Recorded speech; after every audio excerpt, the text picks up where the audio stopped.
উত্তেজনা বাড়ছে রাজধানী জুড়ে। জুলাই জাতীয় সনদ বাস্তবায়ন প্রক্রিয়া নিয়ে সরকারের দেওয়া এক সপ্তাহের সময়সীমা শেষ হচ্ছে আগামীকাল সোমবার, অথচ এখনও রাজনৈতিক দলগুলোর মধ্যে হয়নি কোনো সন্ধি। এই অচল অবস্থার মধ্যেই বাংলাদেশ জামায়াতে ইসলামীর নায়েবে আমির ডাক্তার সৈয়দ আব্দুল্লাহ মোহাম্মদ তাহের হুঁশিয়ারি দিয়ে বলেছেন, সোজা আঙুলে যদি ঘি না ওঠে আঙুল বাঁকা করব, ঘি আমাদের লাগবেই।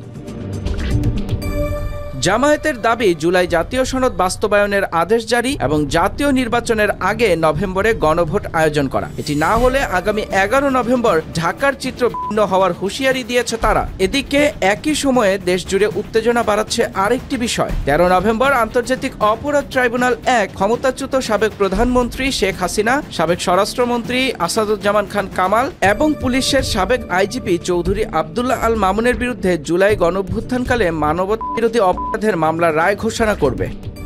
এই দিনটিকে ঘিরে নানামুখী জল্পনা কল্পনা শুরু হয়েছে। প্রতিবেশী দেশ ভারতের সংবাদ মাধ্যম আনন্দবাজার সোমবার থেকে রাস্তায় নামছে আওয়ামী লীগ নামক শিরোনামে একটি সংবাদ প্রকাশ করেছে।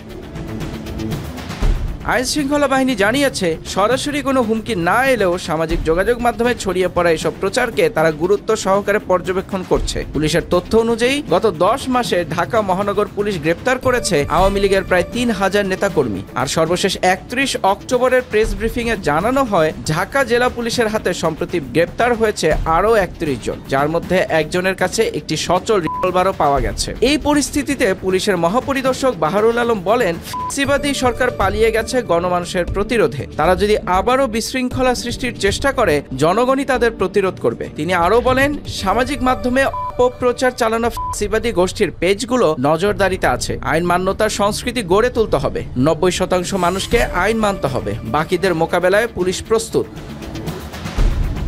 র্যাবের মুখপাত্র উইং কমান্ডার MZM ইন্তেখাব চৌধুরীও জানিয়েছেন, 13 নভেম্বরকে ঘিরে অনলাইন ও মার্চ দুই দিকেই নজরদারি জোরদার করা হয়েছে, কিন্তু তবুও রাজধানীতে উত্তেজনা থামেনি। শুক্রবার রাতে কাকরাইল ফার্মগেট ও পুরান ঢাকার বিভিন্ন এলাকায় ককটেল বিস্ফোরণের ঘটনা ঘটে। রমনা থানার SI সুশান্ত জানান, রাত 10:30টার দিকে মোটরসাইকেল থেকে দুটি ককটেল চার্চের সামনে নিক্ষেপ করে দুর্বৃত্তরা। একটি বিস্ফোরিত হয়, অন্যটি চার্চের ভেতরে অবিস্ফোরিত অবস্থায় উদ্ধার করা হয়।